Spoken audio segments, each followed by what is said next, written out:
A few years ago, I went to Australia and got to participate in a really unique event that they do entitled Sculptures by the Sea. And one of the sculptures that really stood out to me was a human form resembling many of the same sculptures that Antony Gormley does. So when we started studying about him, I was instantly intrigued, and I really hope this presentation will bring that feeling to you as well. So Antony Gormley was born and raised in London, England in the 1950s. So his artistic background started at Cambridge after a short little stint at Trinity College and continued throughout his life. He thought it was really important to remain educated and continue his education. So while studying at Cambridge, he really had to be creative about studying what he wanted to because they didn't really offer an art history degree, and that was really intriguing to him. And so instead, he focused on archaeology and anthropology, which in the end led him to question the world through a different cultural perspective and really gave him a unique paradigm on the way that the world should be viewed. His father was a pharmacist, and so growing up, he was often entranced by his father's travels and where he went for work. He was used to seeing beautiful buildings and places, and he wanted to be able to qualify his own cultural programming as somebody born and raised in London, England. And so that's kind of where he fell in love with alternative cultural traditions. And his cultural programming, as he described, really stemmed from when his father traveled to India when he was young. They were setting up several pharmaceutical factories, and his father would return home to England with photos and stories of magnificent temples and mountains and spaces. It was really what interested him in art to begin with, and later translated into affecting him religiously, as he now identifies as a Buddhist. So beginning in Cambridge and continuing after 3 years in India and Sri Lanka, Gormley knew he was interested in all art forms. He was a bit lanky, not very strong on the smaller size, and so he was really intrigued by the challenge of making something physical. To quote him, he said, "Sculpture was the most immediate way of literally changing the world. It's not about picturing, it's about making something that didn't exist before and putting it in the world." So his experience in India left him with residual thoughts about the human body and how it occupies space. Every day in India, he would walk around and find people sleeping on the streets, using just a cloth or a sheet to separate themselves from the outside world. And this idea really changed him and led him to create his first set of sculptures from old sheets and plaster, which he draped over his friends' bodies. The result were sheet-looking forms that resembled the space a human body would occupy. With the combination of his artistic knowledge and background, or being totally overeducated, as he described it, he then studied art in the Central School of Arts and Crafts, Goldsmiths College, and the Slade School of Fine Art. He said that he always started by drawing a lot. He believes drawing is the beginning of everything. He said, "Drawing is the way of making a map of what you might do next." And so sculpture and his interest in the human body led him to begin experimenting with different materials. He wanted to try everything. In an interview he did, he claimed that his real interest in working with natural elements started in 1981. This fascination led him to base most of his works on one main theory: the body and its need to move and occupy space here at Earth.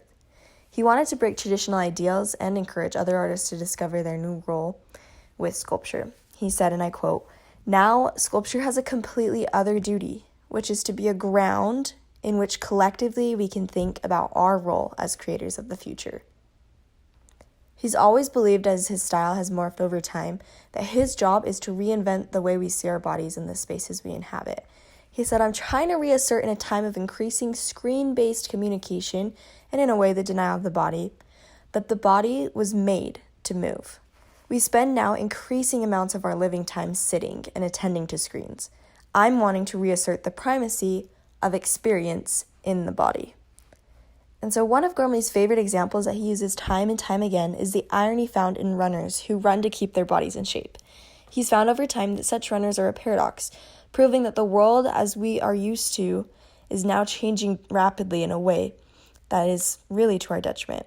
His purpose is to draw attention to that theme and bring change to the way we view ourselves within this world that we live in.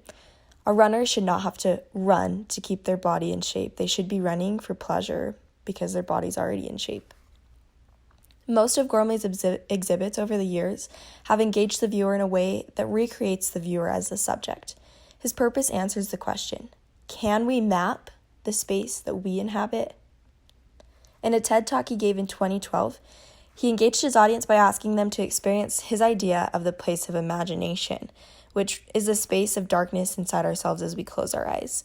And so he invited his audience to do this and to reflect on the space without, or what an artist would call negative space surrounding oneself or an object. This exercise suggested to the world that art should be reflexive. The majority of his sculptures throughout the past many years have been centered on that ideal of reflexivity.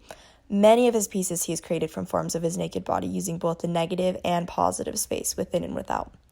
He said, "It's about activating space, making it more alive." His goal was to connect the viewer to the piece by using certain forms that force relatability and create energy through muscle memory. He also said, "I used to think that I make the work. I don't anymore. The work makes us, and it's not just me. What we've got to do is attend to it and listen to what it's telling us and then follow its direction." I love the way he creates an experience for the viewer as he takes the same elements and presents them in a completely different way. There's no question that this is a pre-modern idea of what art can do. One of his best-known exhibits took place at the Royal Academy of Arts in London. He knew of the significance of having an exhibit using so much space, so the planning process took an extra 2 years so they could support his sculptural ideals and add extra columns to reinforce the building. It took synthesis, he said. There was an atmosphere of active contemplation. Really, that was his goal as a sculptor. He wanted to show how sculpture has affected himself and what its potential is for others. In another breathtaking exhibit in Delos, Greece, Gormley was charged with the challenge of creating pieces that added to the antiquity of the city without distracting from the beauty of its tie to ancient times. This work was full of structures with human-like characteristics. His use of the stone cubes in front of the crumbly walls, or a monolithic structure next to pillars, or his vase-like form inside an ancient room perfectly displaying its modern counterpart. He said, "Our goal was to offer a new way of interpreting our relationship with antiquities through artworks that can act as a catalyst to facilitate diverse readings of the past." Personally, I feel like his artwork does an amazing job of interacting with the viewer, but not distracting from the natural landscape.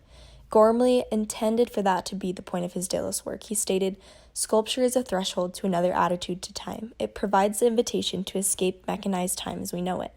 Gormley believed in the importance of studying art history and culture in order to open your mind and heart to new ideas. I love that he thinks it's a requirement for true art to get outside yourself into the outside space.